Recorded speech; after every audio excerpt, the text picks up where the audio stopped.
Because we got him, Alouettes receiver DeVier Posey joining us. Now, I believe he is at Grey Cup. He said he was going to Grey Cup. Good morning, DeVier. How you doing today? Welcome to the show. Hey, good morning, guys. Yeah, I'm here in Calgary, live from the hospital, doing some visits with the PA, and excited to go visit some kids this morning. How you guys doing? We're doing great. We got Nick Lewis and Wes Cates with us, and I think they got some questions for you too. You know all these guys. DeVier, first of all, give us the vibe of Grey Cup week. You've obviously been to a. There he is. Yeah, we lost you for a second. There, we got you. You're good. How are things in Calgary right now? Has it revved up yet? You can tell the city is ready to explode. Everybody's getting in town. A lot of players are getting here, and families are arriving. It's an exciting time right now in Calgary. You mentioned your role with the Players Association. What specifically are you going to be doing, and are you staying for the game? Because I know a lot of guys go to Grey Cup week and then are out by the time the game is played. What's your weekend schedule? I'm a firm believer in if I'm not playing in it, I don't want to go. I don't want to jinx myself for the next year. So I'm going to watch it from TV, from my couch, and I'll get out of here Saturday night. Tell me about the 2017 Grey Cup in Ottawa, because when I think about that game, I think of you against Calgary, beating Tommy Campbell on the long bomb, the snow globe. You guys couldn't even see the field. It was magical on television.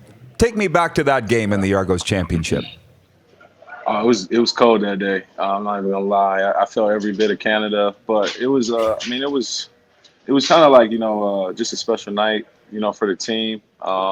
It was a lot of key plays in that game that were a lot bigger than the game I had, and we were able to come out with a victory. And that Calgary team, was a great team. If you look around the league, a lot of their players are playing well on other teams. So man, I was very fortunate to be a part of that team in that game, man. It was a big blessing that night.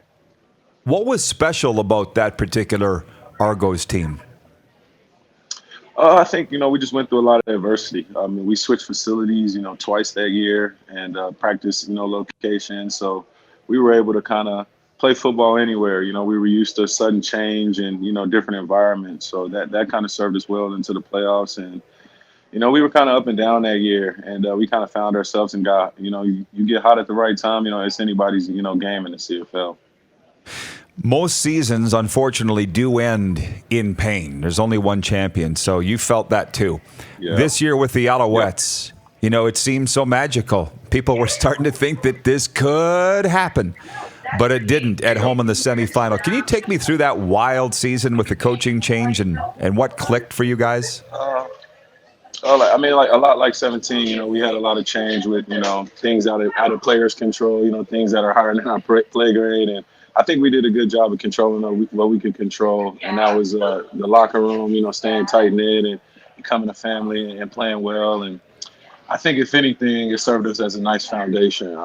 Everybody in the locker room respects, what guys like Nick Lewis and S.J. Green and Calvillo and the old Bowman days. So we respect what they did and what Montreal was. And we don't want to, ever let that get out of our mindset. And we want to kind of build from there and see if we can kind of, take this thing in the next year with some momentum. Well, I've read that the players have lobbied that you want Kahari back.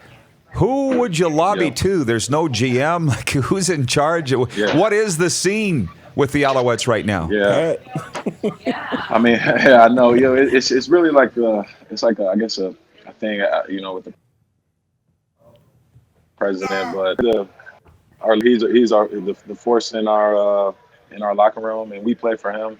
You see him on the sideline. He's that kind of guy that just gets everybody going. So we want him back. We want to play for him, and he's our type of coach, and he's a player's coach, man, and he just brings that fun to work every day. That I've been missing as a professional. It's enjoyable.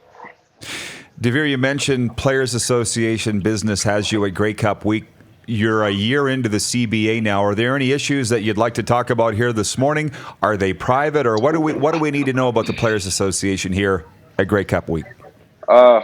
This week is pretty open, and just getting to know the new CBA, and we're gonna kind of peel it back this month and the next couple months in the off season. And for me, it's my first time, so I'm a student. I'm listening. I'm gonna be here with my eyes open and my ears open, and just kind of learning this thing front to back and seeing what we're dealing with with the new CBA.